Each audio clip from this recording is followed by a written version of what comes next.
me out. Stand up and sing with me. We're going to sing about how God is so good to me.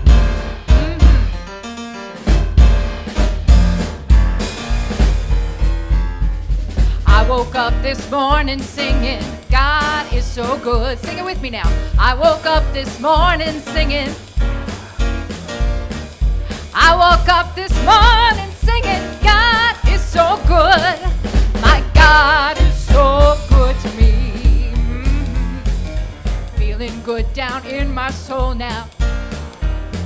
Oh yeah, feeling good down in my soul now. Feeling good down in my soul now. God is so good. My God is so good to me. In my time of trouble, in my time of trouble, I say, God is so good. In my time of trouble, sing it. In my time of trouble, I say, God is so good. My God is so good to me. In my time of triumph, I say, God is so good. In my time of triumph, I say, in my time of triumph, I say, God is so good. My God is so good to me. Break it down. Every day, in every way, God is so good. Every day, in every way. Take the time to praise the Spirit. Now you take the time to praise the Spirit. Now you take the time to praise the Spirit.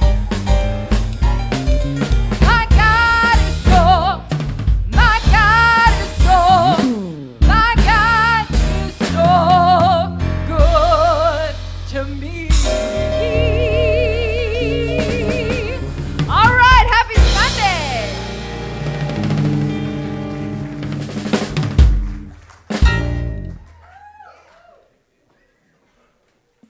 It's rare that I wish I had a tambourine with me, but that was kind of it. Good morning. Okay, you're awake now. Good morning. Okay. Glad to have each and every one of you with us here today. Know that your energy is an important part of what we create together, so we're so glad that each and every one of you is with us today. Before we get started, let's make sure we turn off our cell phones and other noise-making devices. If you want to check in on Facebook or other social media, that's great, and you can leave your phone on during the service for that. Just make sure the volume is down so it doesn't disturb others. Each Sunday we come together to celebrate our oneness with each other and with God. We welcome people of every culture, lifestyle, creed. We honor the many paths to God, the many names for God, and the many ways in which we each experience God. Whatever your path, wherever you are on that path, we're so delighted that your path has brought you here today to be with us. We're grateful for the presence of God within each of us and the expression of love, joy, and truth in our lives. Today we join with people around the world sharing Unity's daily word, which is joy-filled spirit. I am joy-filled and radiant. These words to a popular Unity hymn perfectly express the deep and boundless joy in my soul. I am the radiant happiness in many ways, through my uplifting words and through the helpful actions I take on behalf of others. Like a cork that floats to the surface, my soul is naturally inclined to rise up in a state of joy. I don't let negativity hold me down. Instead, I'm buoyed up by my relationship with God. My connection to Spirit helps me live from a joy-filled awareness. I'm energized and uplifted.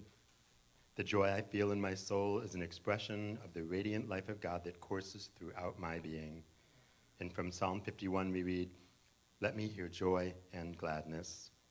You can have your own daily word serenity moments each and every day of the week if you have the Daily Word, which is available for purchase in the Sunshine Gallery.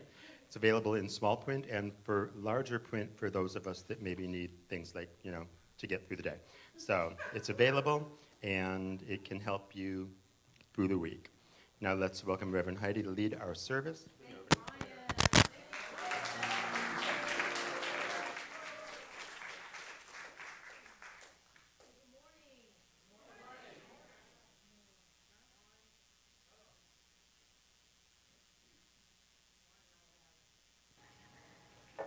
Is it? Okay, oh yeah, all right, okay, great. I didn't know I had turned myself off, but you never know these things. All right, so we're doing Talk About Enough, and Brian has already noticed I have 2 pairs of glasses up here, but whatever. So let's do another good morning, because it's good for us. Good morning. Good morning. Yes, beautiful, beautiful. And I got to tell you, the Daily Word is an interesting book, because I don't know if you read it once and you get something out of it, and then you read it again and you hear something else. So, like, I didn't hear the cork bobbing to the top. So welcome to your cork bobbing to the top service this morning. And recognizing that joy is really something that is already indwelling, but we do need to focus on it. So I invite you to just close your eyes and let's just focus on the ability to have joy, to appreciate, to be grateful that this chair has been waiting for you. Someone put this chair together for you, and you're sitting there and you're feeling like, wow, this is comfy. Life is so set up for me to experience a greatness of my soul. It is already done, this ability for you to have value and have purpose. And your opportunity is to really notice how much has already been blessing you all the time. So we breathe into this abundance of air. We recognize that we have come to be in this wonderful community that loves us just the way we are, and recognize that that is our ministry. The naturalness of you, your natural prosperity, your natural joy. And if you'll repeat after me, in our daily word reading, the joy I feel in my soul, together, the joy I feel in my soul is an expression of the radiant life, an expression of God that courses throughout my being. Of God that courses throughout my being. And just feel that as you say that joy that courses throughout your being when you pay attention to it. And then we say together, I am. God is. We are. And all is well. And we take a breath into that truth. So again, welcome. We're in this wonderful gratitude adventure. We're looking at the acronym of gratitude, the 6 letters of grateful. And today the word is, the letter is E. Hi, Preston. For enough. And we're going to talk about enough today, and being enough and doing enough. And you'll feel relaxed just hearing that, right? Like, oh, I don't have to do anything else in this moment.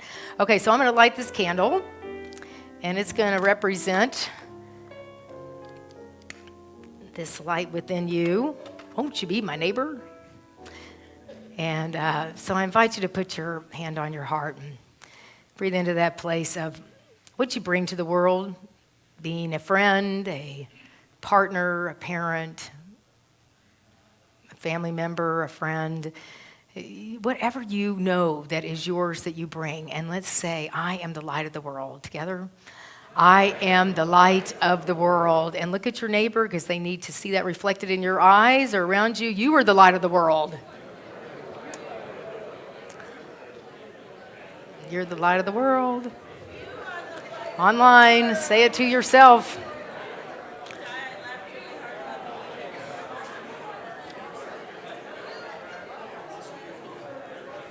Hi. Okay, you don't have that many neighbors. All right. So let's just rub our hands together, feeling that energy of you, and recognizing that our brothers and sisters all over this planet, everyone needs to know they are the light of the world, and they may not remember that in this moment. So we know we can't keep it till we give it away. So just reflect on this world, this planet, all these cultures, all these creatures, and knowing that everyone needs to know they are the light of the world. So we say this 3 times together to all living things. We are the light of the world, 3 times. We are the light of the world. We are the light of the world. We are the light of the world. And breathe into that truth. Yes. Well, I was in Houston, and I'll tell you a little bit more about the folks that are triumphantly going through the aftermath of Hurricane Harvey, but I was there for my mom's 85th birthday, and so we gathered 23 ladies in their 80s together. It was a scream. No one pulled out their cell phone, just saying.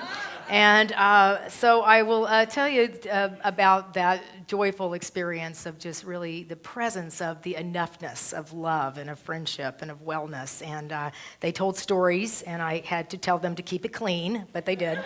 And it was really just so comforting to realize in our conversation about enoughness that so much of just the people that are already in your life, your friends, your family, this community, you have so much, and to really allow that to be what guides your life. It's so important. And she reminded me, all these 80-year-old gals with all their energy. So we are celebrating, we're in this gratitude journey, and we'll be doing this for through November the 12th. And one thing that's going to happen in that journey is a gratitude night, a party, a celebration, yay us, all this energy of all this gratitude, these flags. And so we've got a little video and a wonderful gratitude spokesperson to talk to us. So here's our video by Dan Paterno. You're really going to want your tambourine now.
Oh my goodness, doesn't that look like fun?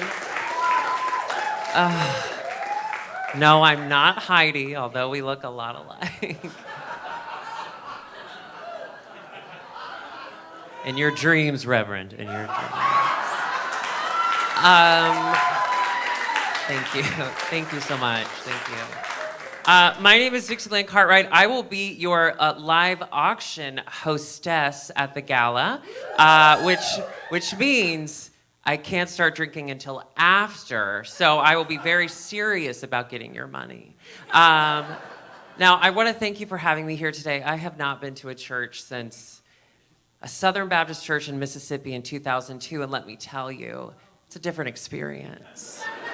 So I want to thank you for not lighting me on fire. So this is a gala. It's a celebration of gratitude. And I was thinking as I was about to come up here, like, what am I grateful for? I struggle with it because I'm so humble. Some would say I'm the most humble, Well, I guess humility. That's what I'm grateful for, is my humility. My beauty and my humility is definitely what I am grateful for. But so all you have, and I'm very thin, and I'm grateful for that. I'm very, very grateful for that. Anyway, so if you want to come have a good time with us, you have to get your tickets today. You've waited long enough. We are selling tickets over there in the, what is it, Sunshine Gallery? Sure, to honor your sun god or whatever you worship, I don't know. So go get your tickets over there. We have sparkling cider, no alcohol, so I will be leaving. We already have 100 tickets sold. We want to get about 50 more. If we get anything above that, all proceeds go to build the wall. No? Wrong crowd. I'm mistaken. And then a really cool thing is that you can buy a raffle ticket. If you can't be there, you can buy, or even if you're there, I don't care. You can buy a raffle ticket for $100. What we're going to do is right before the live auction starts, we're going to draw out a name. That person can pick anything from the live auction and walk away with it, except for the trip to Africa, because we're not crazy. But for $100, you could get a trip to Cabo, right? Or if you're not allowed to leave the States, Naples, Florida.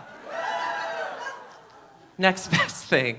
Yeah, or tickets to Hamilton, although they cost about $100, so break even. Let's see what else. Oh, and I don't want you to feel like you can't go if you don't have a table to sit at. If you don't know anyone, you don't feel comfortable asking. We have these people who are humiliating themselves. They say, sit with us, sit at my table, so you can find fun people to sit with.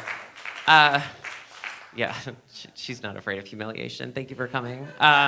So make sure that does, Reverend Heidi has a table that I'm sure is already sold out, but you can sit on her lap. She's very giving, very open. I actually went to lunch with her a couple weeks ago, and I was like, oh, just a salad for me. And she's like, 8 different courses, please. And then I actually ended up leaving her there. She ate by herself. True story. So if you sit at her table, there may not be food available, but it'll be entertaining. That is for sure. All right, what am I forgetting? Oh yeah, my humility. That's what I'm most grateful for. Thank you.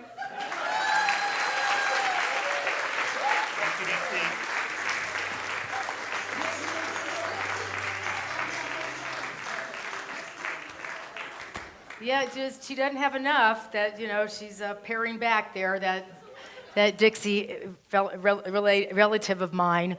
Yes, so anyway, Sunshine Gallery, go party. They have, it is the gala, and this is all about gratitude. So, all right, well, speaking of gratitude, we have a group called Higher Ground that is a remarkable community. They get together weekly. They share. They have a lot of fun. It's amazing they get any singing actually done. But they are a wonderful group of people, and they just melt our hearts with their talents. So, led by Scotty Zocker, here they come. Higher Ground, let's give them a hand.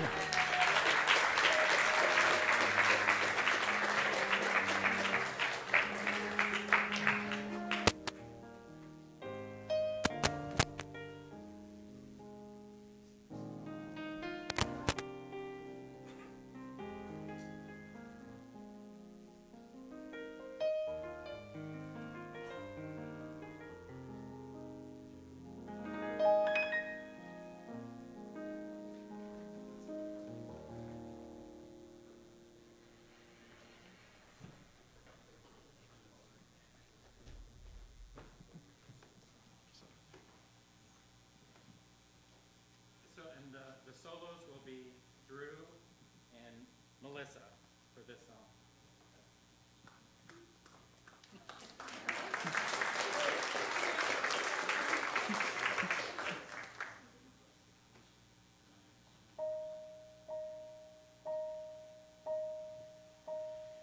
In the quiet, misty morning, when the moon has gone to bed, when the sparrows stop their singing, and the sky is clear and red.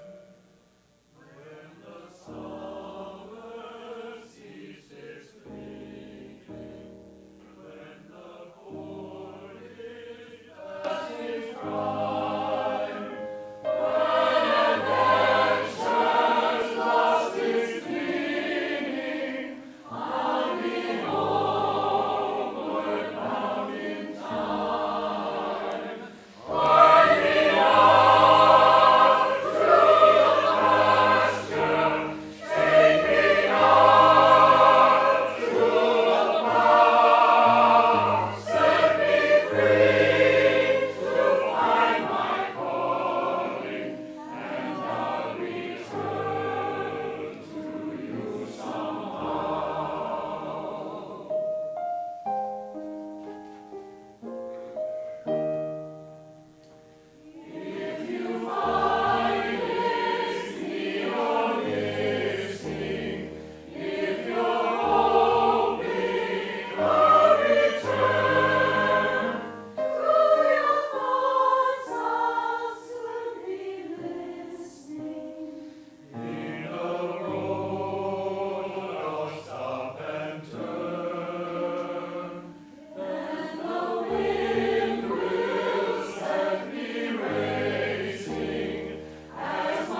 That's satisfying, right?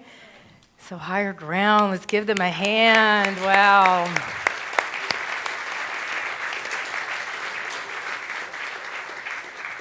And thank you, Drew and Melissa. Wow, thank you for sharing your gifts. And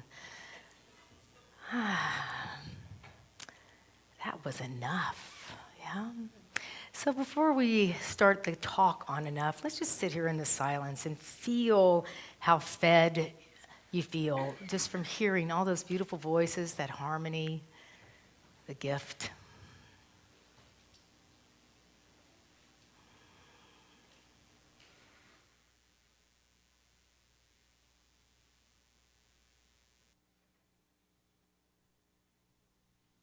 All right, let's just breathe into this idea of gratitude and receiving, and what a gift.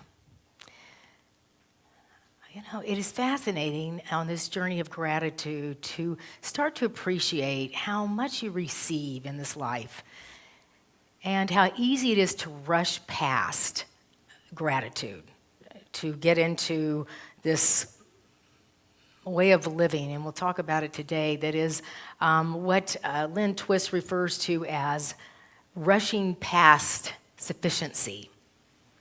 You know, in this quest to fill up that sense of emptiness or not enoughness, we can rush past and kind of miss the whole thing. You know, isn't it fascinating when you, I was at a minister's conference, and my good friend from Cleveland, and we don't get to talk very much, we just sat on a bench, and it was in Indiana, and there were swans on this lake, and we just sat there and talked. And I thought, I haven't done this in a long time. And I felt so full and complete because of this friendship. And we didn't get on a phone. We just were present. And I thought, you know, it's fascinating how one can move so fast. You sort of miss the moments that are really what life's about. And you know, we wonder why, you know, we may often say, you know, I'm tired, or you know, I'm over, you know, I just have too much. And so I just invite us in gratitude. That's why we have our practice. If you are willing for your life to be fabulous, that you're find someone that you can share 3 things a day for which you're grateful, and then be willing to write letters to people that have brought something to your life, and even things you want to release, perhaps people that you're working on the forgiveness, that piece, and then to look for things to be grateful for. So it's very simple, or find the gratitude even in the difficult things. And just to watch what happens to you. Watch how much more full your life can feel, how much more you may be really amazed at what you have not noticed. And this ability to be present for people. I mentioned I went to Houston, and I had a rental car, and I was on the rental car bus, and I was getting off, and you know, got to get on a plane, and everybody's, you know, hurrying and all this. And there was a gentleman on the plane that had a cane, and he was getting off, and the rest of the rental car guy really wasn't. He was in a hurry too. So I said, "Oh, can I help you?" And I put his suitcase down, and then I said, "Why don't we just walk? I'll roll your suitcase." Thank God for wheels on suitcases, right? Who's been grateful for that lately? And so I've been, you know, rolling along his suitcase, and I just thought, and he was so grateful. I mean, what a small thing to do. And I realized, you know, if I hadn't been doing this, if I hadn't been writing my gratitude, I wonder if there would have been enough spaciousness, you know, for me to even notice. You know, maybe not, right? I got to get on a plane. Me. I don't have time for that, you know? So it's really working in my life, and I really hope it's working in your life to, again, remind you of what already is. And it is what every spiritual teacher was teaching, is to really notice that you have been already given so much. And from that place, then you can receive. You know, because if we receive from a place of brokenness and what we're talking about today, not enough, you'll never appreciate it. You'll never keep it. It won't even be valuable to you if you come from a place of not having enough. And right now, I don't have my book. It's over there, so I'm going to grab it. So thank you, Brian. I tell you, people manifest. So, all right. So we have a class. I'd say it's more of a conversation on Thursday nights, and I invite anyone that would like to come. It's you come in at the perfect time, and you've come for one class, or you've You won't come for all 12 because we're sort of 4 classes in. But it doesn't matter. It's one of those classes where we can just come together and talk because we need to talk about how we can appreciate our lives. It's called The Soul of Money, but it's really about your soul, which is really your soul recognizing how it's so perfectly set up for you to have your ministry, your life, your thing. And so Lynn Twist is a woman that has really developed what was called the Hunger Project. And she was a woman, like many people in this country, that really thought her life was about, getting her education and doing her life and getting married and having kids and accumulating things and being in a certain neighborhood and doing what your neighborhood is doing. And then all of a sudden she stopped and realized, the whole point of having a family was so maybe I could spend time with them. And she realized that she wasn't doing any of that she was caught up in a belief system that she didn't know she was caught up in. And so she became very interested in how to serve. It's got a little bit of a long of a thing, but as she started looking at how to serve, what she recognized, she was wanting to feed, to eradicate hunger. And she went to some countries and was part of helping bring food to these countries, but then she realized it wasn't working. It would work temporarily, but what would happen is the country would return to its original system. And so what she realized is that this idea of enough is something that is a spiritual, psychological knowingness that people that are really, we can all be hungry when we're in the sense of not enough. All right. Okay, so I want to ask a question. She says that that we're basically going from the lie of scarcity to the surprising truth, and she says, of sufficiency. All right? So the question is, has anyone ever said to themselves, I don't have enough blank? Okay, so here's the question. In what areas do you feel there is not enough in your life? And I'd like you to, I love classes, right? So I'd love you just to call out, because I can promise you, you're not alone. So things about in your life where you feel like you don't have enough. Income, time, love. What's that? Living. Patience. Oh, I don't have time for that. Money, friends, spirituality, health, fun, thrills. Cats, not enough cats. All right. Yeah, you wait, the pet ministry has got a cat for you. But, all right. So we can all relate. Is there anything besides the cats that people go, I don't have enough, that we can relate to time and money and patience and health and fun and on and on. So let me tell you what Lynn writes. She says, I see it in myself. For me and for many of us, our first waking thought of the day is, I didn't get enough sleep. I worked with that one this morning. I didn't get enough sleep. The next one is, I don't have enough time. Whether true or not, that thought of not enough occurs to us automatically before we even think to question or examine it. We spend most of the hours and the days of our lives hearing, explaining, complaining, or worrying about what we don't have enough of. I told you we had a dangling participle in here, so Miss Grammar. But anyway, all right. We don't have enough time, we don't have enough rest, we don't have enough exercise, we don't have enough work, we don't have enough profits, we don't have enough power, we don't have enough wilderness, we don't have enough weekends, and of course, we don't have enough money, ever. We're not thin enough except for Dixie. We're not smart enough, we're not pretty enough, we're not fit enough or educated or successful or rich. Before we even sit up in bed, before our feet touch the floor, we're already inadequate, already behind, already losing, already lacking something. Now, I'd like to tell you that you were not born with this belief. This is not natural. Nature does not say, boy, I'm this tree and I'm going to suck up all the soil all the juice from this soil and you don't get any. It's not natural, so it is learned. You were not a baby that said, I wonder if there's enough baby food in this house. I wonder if somebody bought enough diapers for this week because things are going to happen around here. All right? You know, before you learned this, generosity was your natural way of being. I was behind a lady that was carrying a baby, and the baby takes the sunglasses off the mother and gives them to me. I'm like, okay, well, wasn't yours, and anyway, so, but there's this sense of playfulness that somehow, in this sense of not enough, that we lose. And we learn it because you're around, if you look at the amounts, and this is what I'm going to ask you all to pay attention to this week, we're all very innocent in this sense of just taking on what we're learning, whether it's our family or our parents or our religions or whatever it is, the news. It's just this ability to see what's happening. But Jesus invited us. He said, your life can be transformed, and he said one thing, by the renewing of your mind. Simple. Just renew your mind already. Right? This idea of how can I see this world differently? How is it that I don't pull old wine into new wineskins? Because every single day is new. So what have you brought into this day? You know, and how can we notice what she calls the 3 myths of scarcity, all right?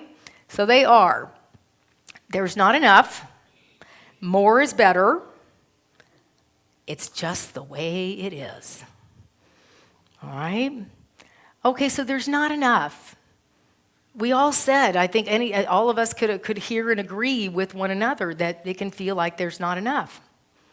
I know I was raised with, clearly Dixie and I were from, same family, something about being, thin was good. And there was a lot of sort of restriction and conversation around food. Anybody ever called I was bad, I ate this? Right? So there were a lot of conversations about food that had nothing to do with food or nutrition or anything else. But so then one day I left the house because, you have to do these things. And I went to college, and I had been living in not enough for so long. More was the way to live, right? So I ate all kinds of things because I'd been living in this sense of self-restriction. And then I started eating everything, and I ended up, I guess I still do from Dixie's story, but the idea was that then I really became more than I needed to be. And through some ability, like we do here at Unity, to just stop the madness, because I became so unhappy with this roller coaster around food that was going on in my head all the time, I learned about something they call gentle eating. It's like, oh, how boring is that? But we would have to sit in this sort of program I was in and listen to music and talk to the people you were with and start to feel, when am I full? When am I, sufficient? When is there enough? And it was a very strange experience, as it is, to let go of all the anxiety around food and to recognize food, and you can call it food or time or money or whatever. There is a way to work. We have to eat. We exchange money to live. We want to wear clothes. We want to do all kinds of things. But there is a place that is enough. And it is a wisdom place, so we can go from this lie of scarcity to the surprising truth of sufficiency. Now, you would think all these things that we worry about, all these things that we don't think we have enough of, you would think that if you got more of that, you'd be fine, right? If you got more money, you'll be fine. Anybody ever think that? If I got more money, yeah, okay, right? If I'm starving and I get more food, I should be fine. If I don't have enough time, if everything went off my schedule, I should be fine. But I'll tell you, you will never heal scarcity with stuff, ever. People win the lottery, and because they don't have a sense of sufficiency, it gets spent right away. So the idea is that we want to, as every spiritual master taught, know that I am enough. I do enough. My experience of sitting here and breathing is my ministry, right here, right? I am present. I am alive.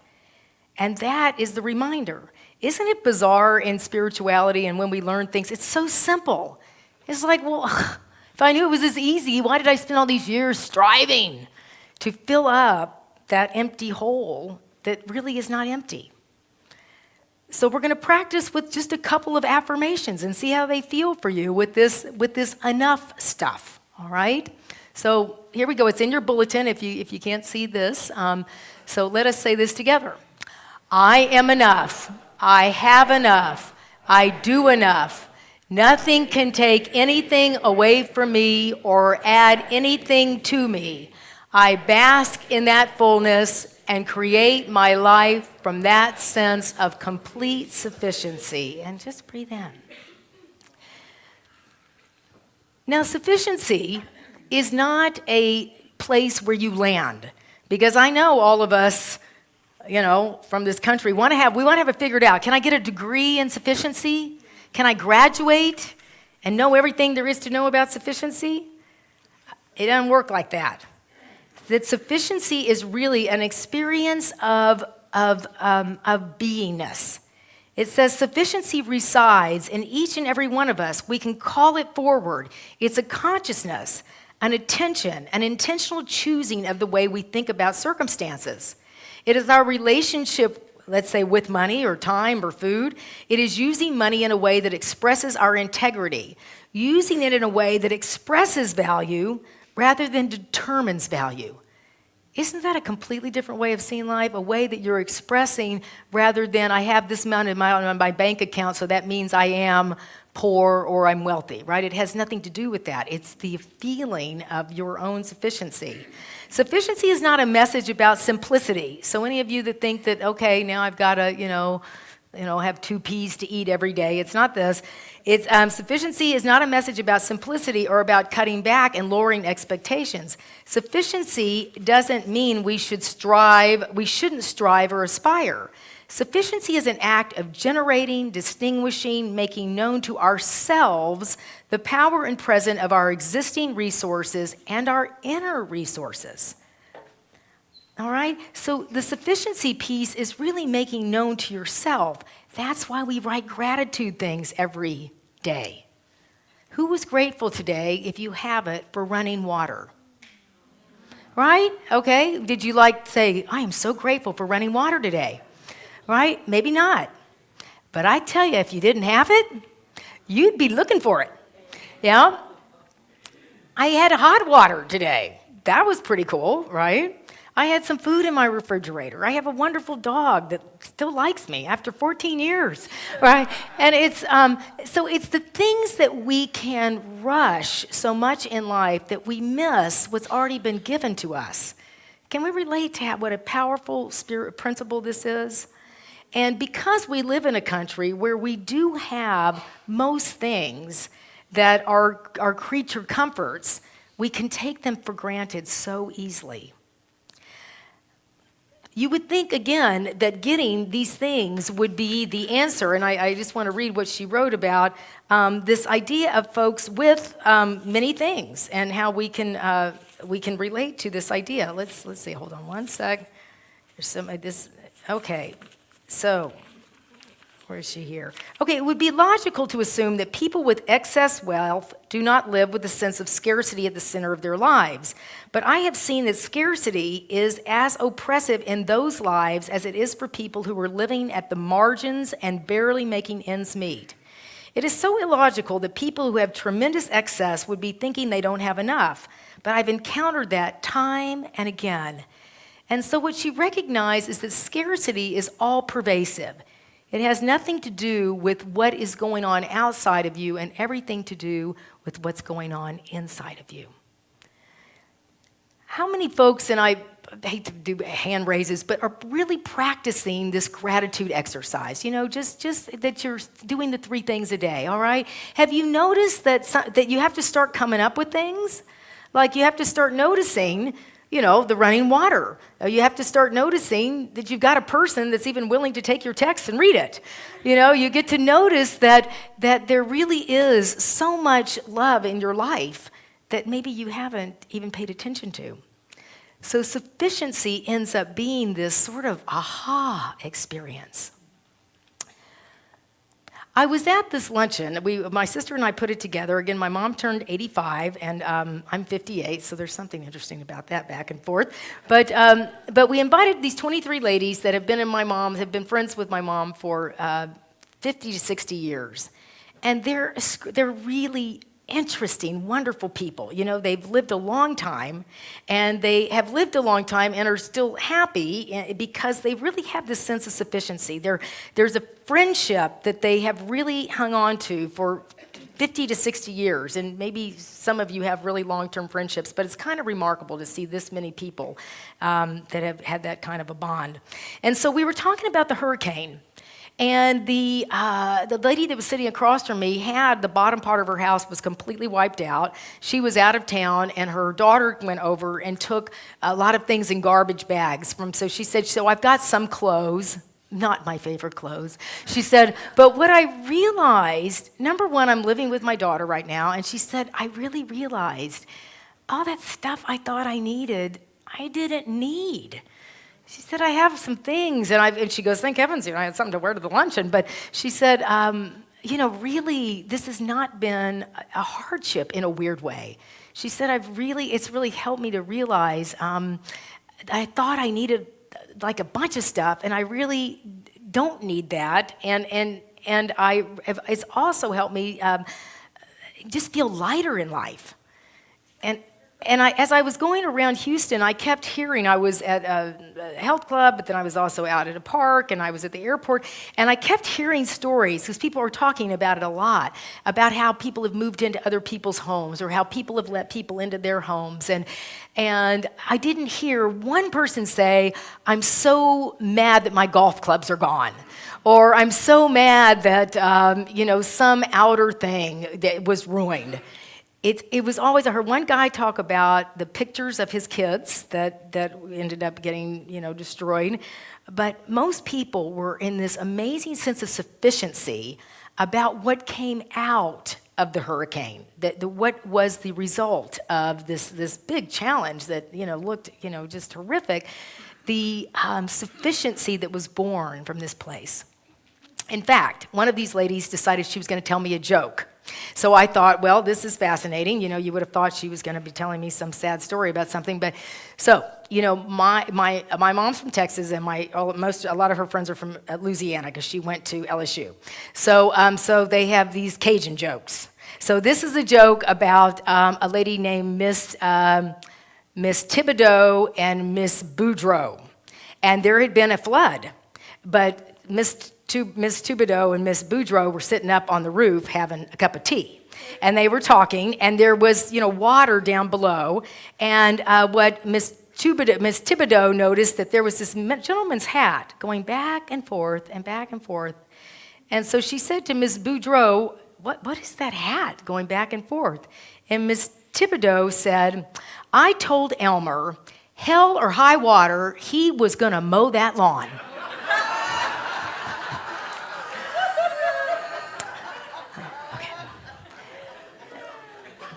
So that, to me, is sufficiency, right? She has got this really, challenge, living at her daughter's home and all these changes, and she's sitting here telling me jokes.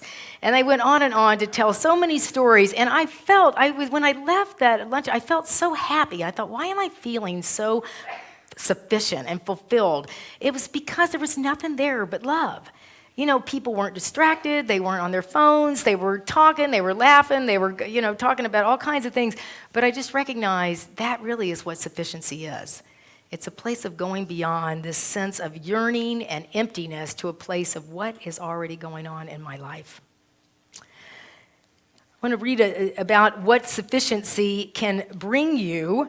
There is a quote about sufficiency. Let me put it up here. There's another one about it's a surprising truth. It says, when you let go of trying to get more of what you don't really need, it frees up oceans of energy to make a difference with what you have. When you make a difference with what you have, it expands. So perhaps our opportunity is to look at what we have, to look at what is already going on in your life, to look at the friendships and the love and the running water and the wellness that is already going on in your life. And from there, you can receive the other things you want. It's from that place of sufficiency that we can, we pick up that mat of sufficiency and then we can walk, as Jesus kept inviting folks to know who they were. The final myth is this idea of it's just the way it is. Okay, what if Martin Luther King had said, just the way it is, just the way it is, I got other stuff to do?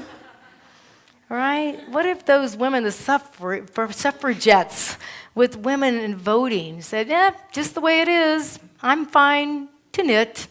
I don't care about voting, right? I mean, none of these people said it's just the way it is.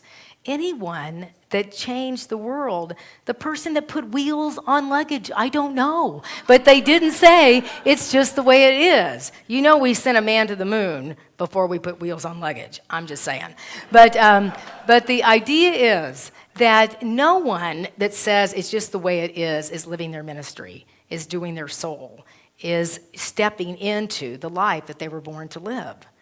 And I will tell you, you have done something in this world. By even being drawn to a unity community, you have changed the world in some way. If you've overcome an addiction, you have been the example for somebody. If you have changed the way you speak in the world about looking at enoughness and gratitude, you're affecting the world. Any moment that you are willing to renew that mind, you're transforming your life and you're transforming the world. And this is supposed to be fun. I don't know. I think Dixie has quite a ministry. She was off to a wedding right after this. So, but the idea is it's not going to be the way it is because you're here, right? And you, as you, will never come again. So that's why they call it the surprising truth of sufficiency. It's a surprise to realize how amazing you are, how set up life is for you to win. And so the surprising truth of sufficiency will give you the following, and it's right over here, and then I'm going to read it, and then I'm going to ask you one more question. Thank you, Brian. I take things over there to look at them, and then there they go. Okay, so when one is living in sufficiency, you will find a natural freedom and integrity. You will allow your resources to express their value rather than determine your value. They'll engage in life from a sense of wholeness rather than a desperate longing to be complete. You will feel a natural call to share the resources that you have as a flow through your life, your time, your money, your wisdom, your energy. You'll notice people that need help that you're like, I'm right here to help. And you will find unimagined treasures and wealth of surprising and even stunning depth and diversity. So I invite us not to rush past sufficiency, not get so caught up in that you think is not in your life that you miss what is in your life. That we go from this place of unanswered questions, it's my favorite, to unquestioned answers, right? Let's look at how we've decided how the world is because of whatever training you got, and look at how the world could be through you noticing how amazing you are. So my last question to you is, what is enough in your life? What do you have plenty of in your life? Let's throw it out there. Food, water, shoes. Okay. What else? Friends, love. Time, money, why not, right?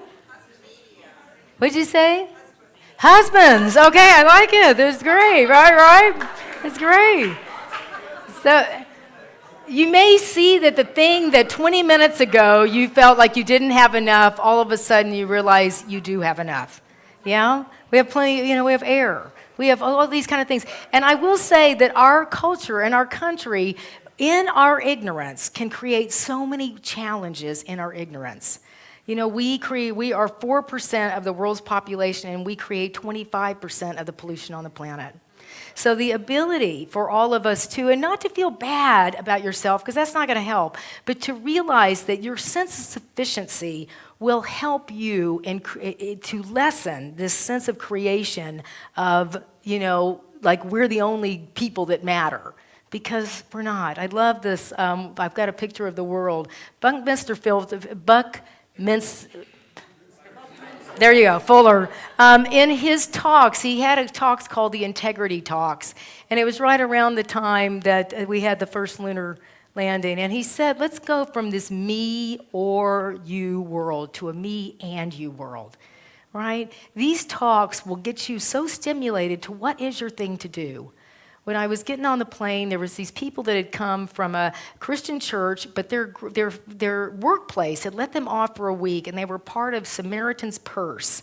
And they'd come down to be part of this rebuilding of Houston, and these people were aglow with sufficiency. They'd come to help people build, and I just know that that's our next thing with Unity. I know Unity has been a place where people needed to come and realize they're okay and they're valuable, but I know the next part of not just this church, but other Unity churches needs to be, how do we create, these places where we can get involved and go be of service. So if you all, anybody, I really want to hear about your ideas, and that can, because it was just Houston, that's not even far away, and the ability to go and really be part and share this magic that we have as being part of this amazing community. So I'm glad you're focusing on what you have. I'm glad you're willing to see the transformation that will happen through it. Let's say our affirmation. Look, I love looking at our planet like that. So here we go, all right? I am enough, I have enough, I do enough. Nothing can take anything away from me or add anything to me.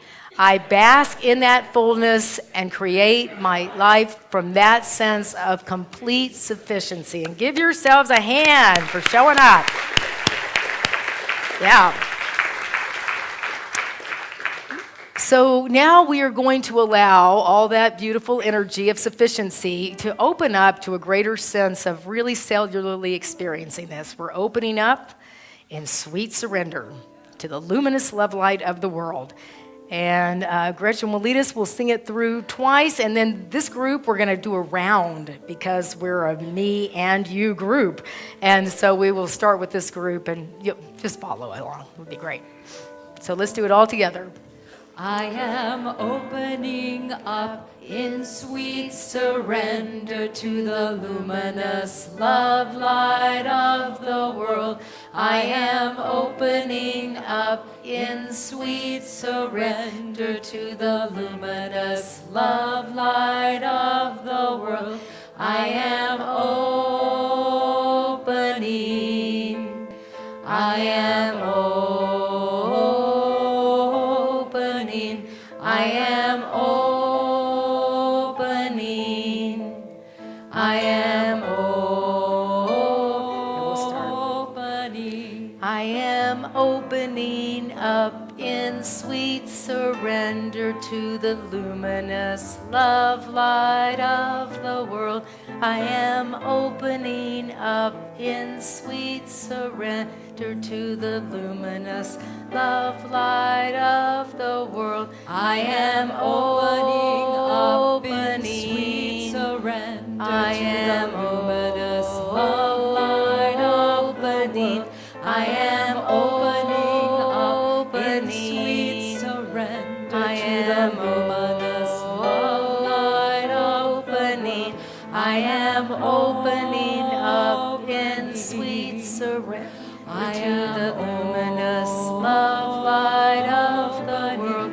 I am opening up in sweet surrender to the luminous love light of the world. I am opening up in sweet surrender to the luminous love light of the world. I am opening up in sweet surrender to the luminous love light of the world. I am opening. I am opening. I am opening. I am opening.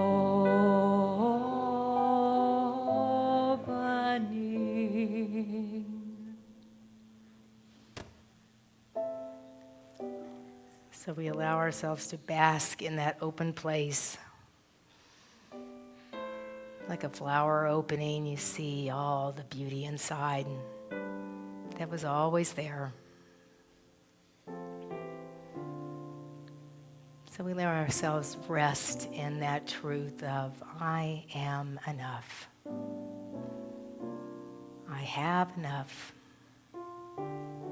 I do enough. And let that sense of peace and giving yourself that spaciousness of sufficiency.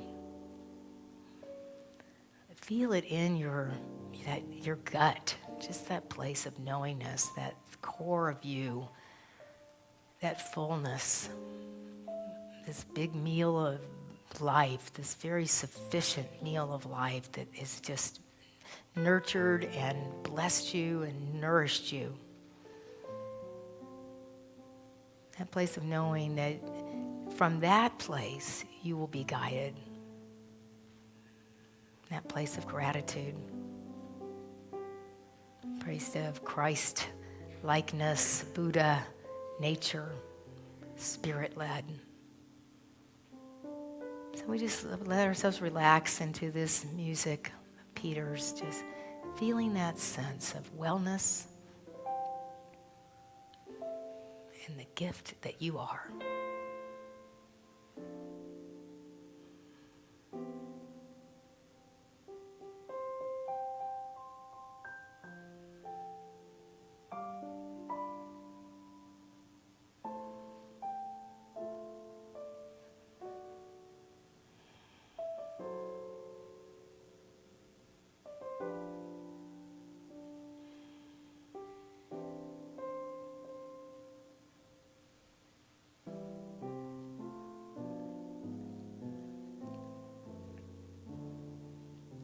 There's nothing that needs to be added,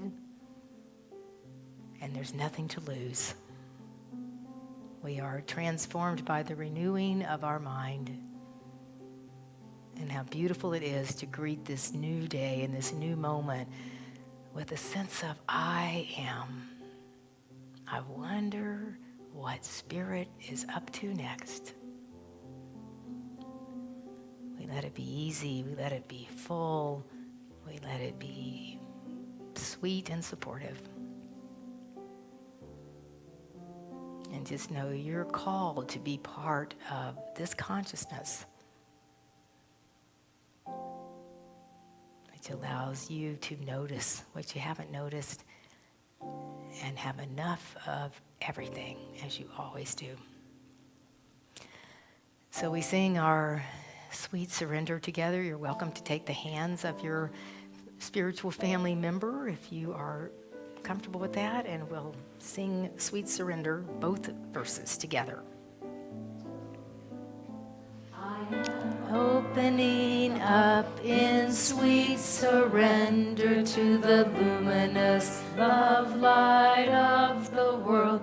I am opening up in sweet surrender to the luminous love light of the world. I am opening. I am opening. I am opening.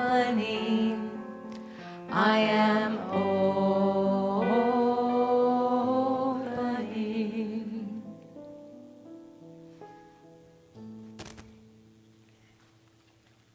And into this wonderful space of sufficiency, we invite you to speak the names of those you'd like held in prayer, any circumstance you'd like to hold in prayer, and you can speak these names or these circumstances out into this wonderful consciousness.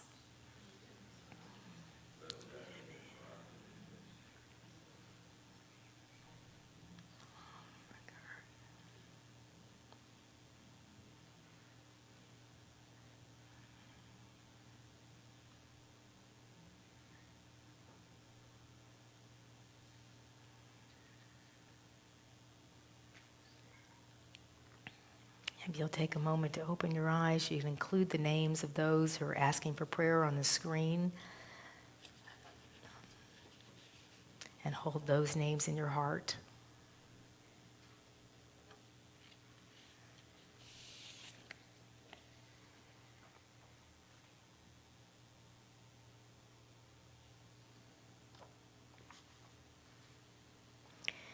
We hold our beloved community in our hearts and prayers. We hold our board and our staff, our volunteers, in this beautiful and powerful prayer energy. Higher ground, the gifts they bring. And we bless each and every one of them. May our peace and oneness bless our brothers and sisters all around the world as we hold the high watch. Thank you, God, for prayers already answered. And so it is. Amen. So we're so grateful for our prayer chaplains, and they have been in training this weekend with Reverend Patty Pipia. We have 2 new chaplains, and you all will be celebrated next week as we have our chaplain celebration. And so Sue Ellen's with us today, and Tom, and are there any other chaplains? So just know right around the corner, what a great way of tuning into your sufficiency. Go over to the Fillmore room and pray with the sparkling Sue Ellen over here and Tom, who's sparkling too, just not on the outside.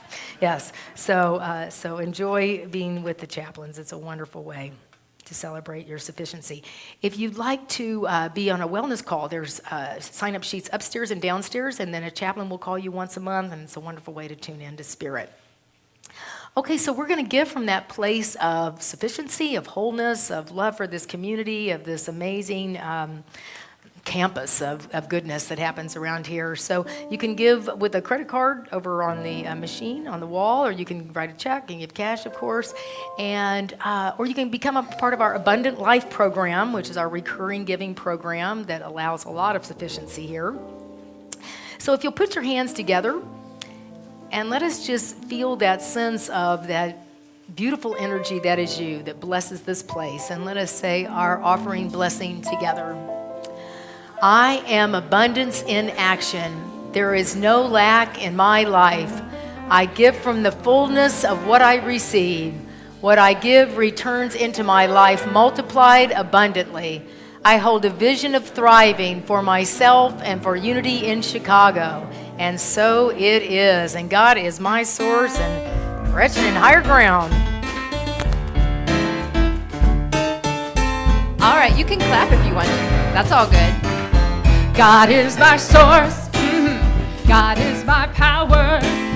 God gives me everything I need.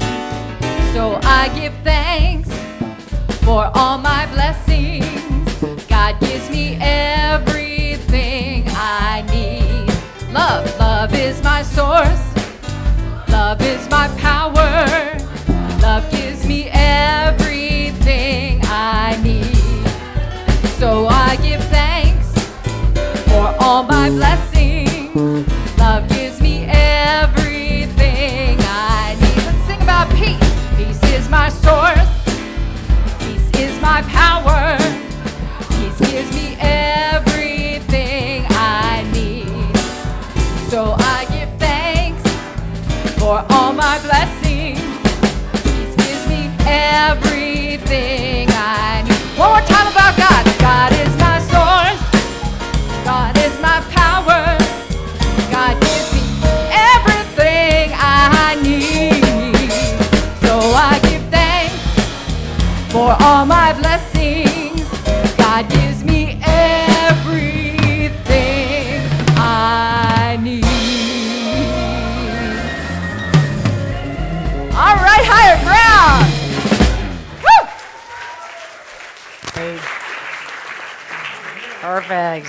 Okay, thank you, Higher Ground. Thank you all for your generosity. Hey, John. Hey, Heidi. Good to see you. Oh, boy.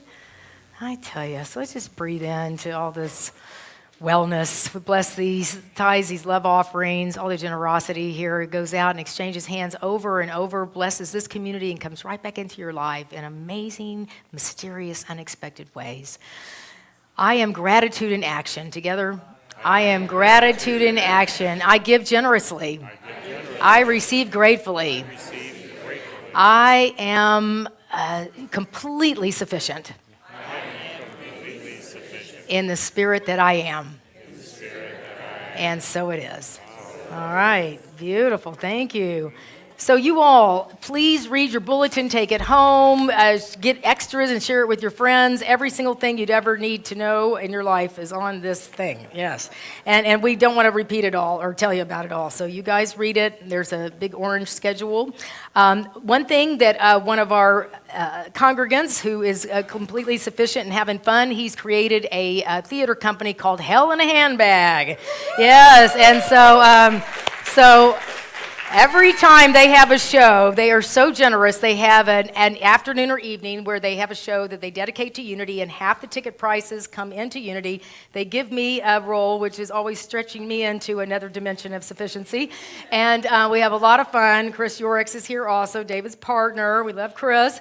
And so the play is Bewildered, taking off from Bewitched. Only the young Juan over there doesn't know about Bewitched, whatever with you. And so Endora has made us a little video. So we'll watch Endora. Yes, tell us about, and I believe there's only 6 tickets left, but here's Endora.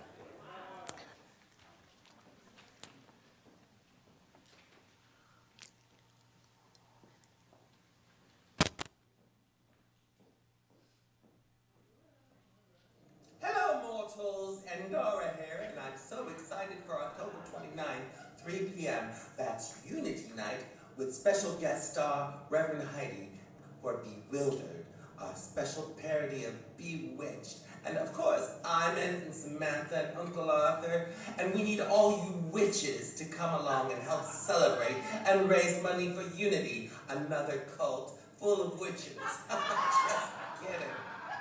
All right, remember, October 29th, 3 p.m., Bewildered, Unity Day. Ooh, scary.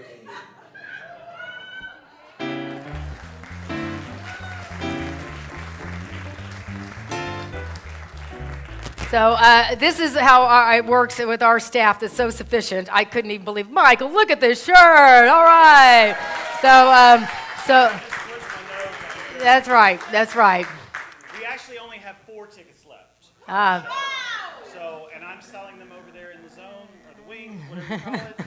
And so come see me and we'll get you signed up. Beautiful. Thank you, Michael. My gosh, what a shirt. All right. Okay, and that's for next Sunday at 3 o'clock, all right? So four more tickets. All right, so here we are with Brian Fallon and wonderful celebration. And more announcements. No, not enough. We will be sufficient in announcements when I am done. So for those of you that are with us for the first time, we're delighted that you've chosen to be with us today. And we have a little reminder of your time with us. So if you are with us for your first time or even your second or third, if you could raise your hand with me so our welcome team can find you. Don't be shy. Right over here.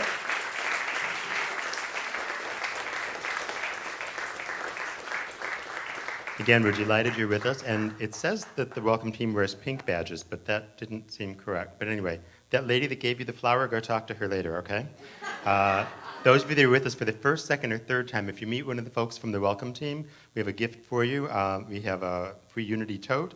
And if you can fill out the little sheet that you have in that welcome packet that answers some questions about you, we'd love to get to know you better. So welcome, and we're glad to have you with us today.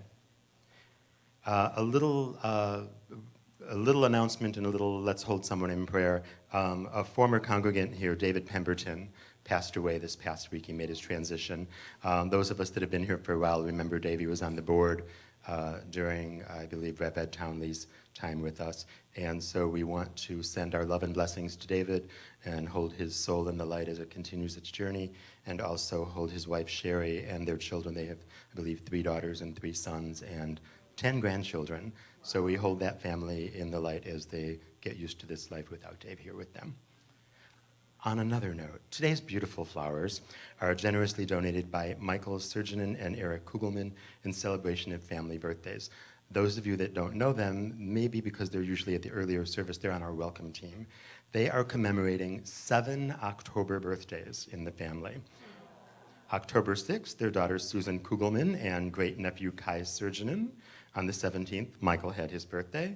Josephine Surgeon, who was mom, was on the 19th. Bill Kugelman, dad, on the 22nd, Jeff Surgenin, brother, on the 23rd, and Jeff Gershke, nephew, on the 24th. Yeah. This began as a tribute for Josephine, who had her 95th birthday, which was celebrated last weekend. And they write, she's a woman who's been supportive with a strong faith and love of all of her children, their spouses, grandchildren, and now a great-grandson. Her strength, energy, and beauty have carried her through 67 years with the love of her life, Leo. And now they're shooting to have her picture on the Smucker's Jam label in 5 years. So, yeah. So we thank them for the beautiful flowers. Yeah.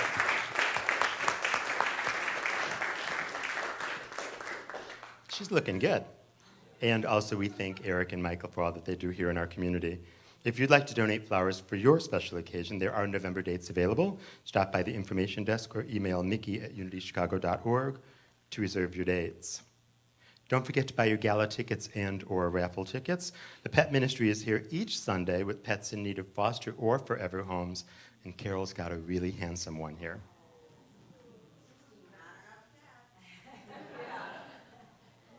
He was rescued from animal control in Rockford, and he had my microchip, so they called me, and I went to get him so that they wouldn't euthanize him. And he's a really nice cat. Right now he's freaking out. That's why I'm holding on so tight. He would like a home or a foster home. He's a very nice cat, but he weighs 16 pounds.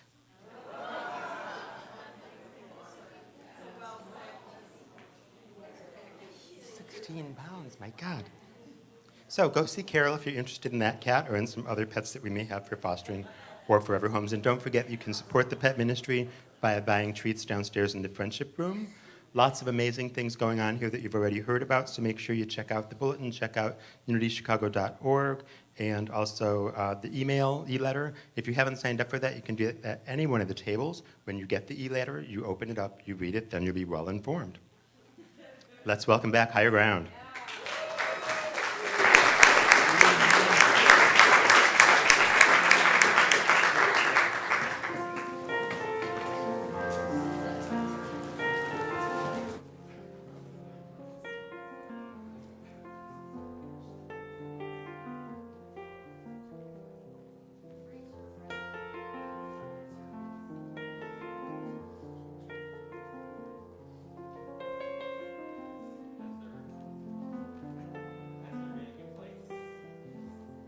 As they're getting in place, I just wanted to first thank our soloists, Melissa and Drew.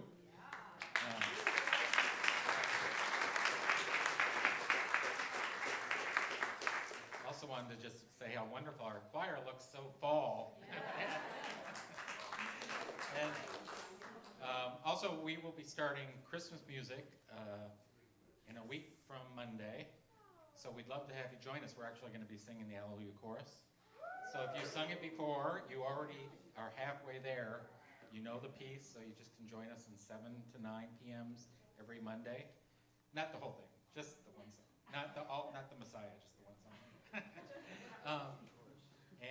So we'd love to have you. We have a lot of fun. We laugh a lot. We sing a lot. So this last piece we're doing is called Gloria Deo. It's an a cappella piece in 7/8 times, so it was a little bit more difficult to learn, but we'd like to present it for you. Thank you.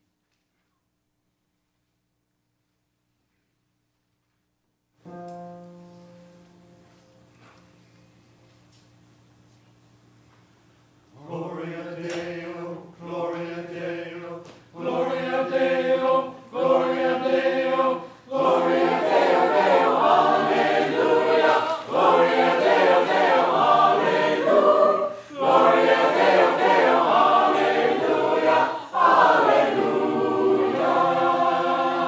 Gloria Deo, Gloria Deo.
Thank you so much. Oh my gosh, what a wonderful receiving. And thank you all so much for getting together and having fun and letting your voices be heard.